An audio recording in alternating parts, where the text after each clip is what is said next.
Hello everyone, আসসালামু আলাইকুম। কেমন আছেন আপনারা সবাই? আশা করি ভালো আছেন, কিন্তু আমি ভালো নেই। ডাক্তারের কাছে এসেছি। ডাক্তারের কাছে এসে দেখি ডাক্তার নেই।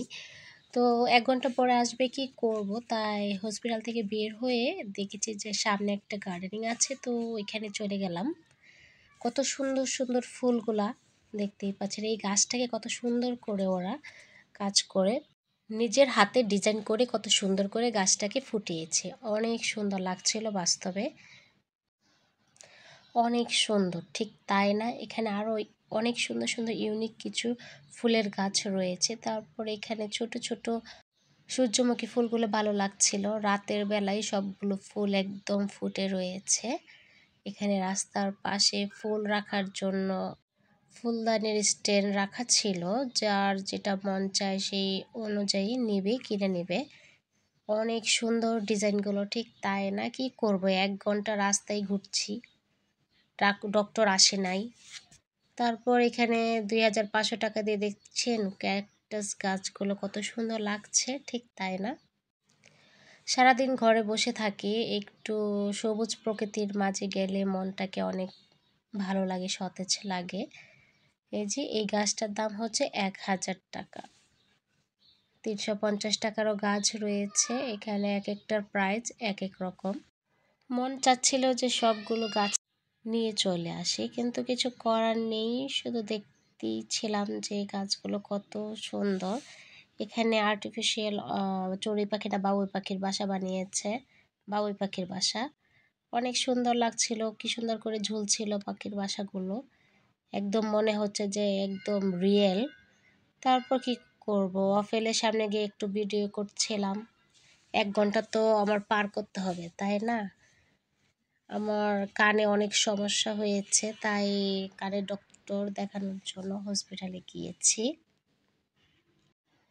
সব কিছু মিলে ভালো লাগছিল। এখানে মেহেদি বলছে, ম্যাম আপনি কি ফুচকা খাবেন?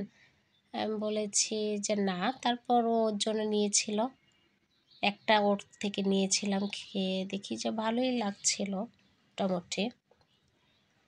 তারপর আরও অনেক সময় ছিল যে কি করব খুঁজে পাচ্ছিলাম না। ওয়েদার চেঞ্জ হচ্ছে আর তার সাথে মানুষের অসুখ লেগেই আছে। তার ঠান্ডা থেকে আমার কানের সমস্যাটা দেখা দিয়েছে। যে ৪-৫টা দেখিয়ে দিলাম। এখানে তো মেহেদি খুব মজা করে সে একা একা খাচ্ছে। আচ্ছা খা রে খা। তারপর যে হসপিটালে চলে আসলাম, এসে দেখি যে এখনও ডক্টর আসেনি। এই যে আমি একা একা বসে আছি, দেখতেই পাচ্ছেন। তারপর কিছুক্ষণ পর আমাকে ডাক দিল, ডক্টর দেখালাম, কানটা দেখলো। সব কিছু মিলে ঠিকই আছে, কিন্তু কিছু ওষুধ দিয়েছে। ওষুধগুলো খেলে বলেছে যে ভালো হয়ে যাবে। এখানে মেয়েদিকে বলছিলাম, মেয়েদি তুমি ওষুধগুলো নেও, আমি একটু ভিডিও করে নেই। আমাকে অ্যান্টিবায়োটিকও দিয়েছিল ডক্টর, আর অনেক কিছু ওষুধ দিয়েছিল। যাই হোক, আমার জন্য আপনারা সবাই দোয়া করবেন যেন তাড়াতাড়ি সুস্থ হয়ে যায়। এই যে হসপিটালের ভিতরে চারপাশটা একটু দেখিয়ে দিলাম আপনাদেরকে। দেখতেই পাচ্ছেন অনেক নেট অ্যান্ড ক্লিন, আর কিছু মানুষ এসেছে।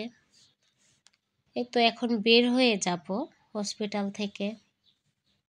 ইয়াহিয়াকে বাসায় রেখে এসেছি, আর ইয়াহিয়াকে রেখে এসেছি তার বাবার কাছে। আমি মেহেদিকে বলছিলাম যে রিক্সা নেও, রিক্সা। তারপর মেহেদি ডাকতে গেল। এই তো এখন রিক্সা দিয়ে বাসায় চলে যাব।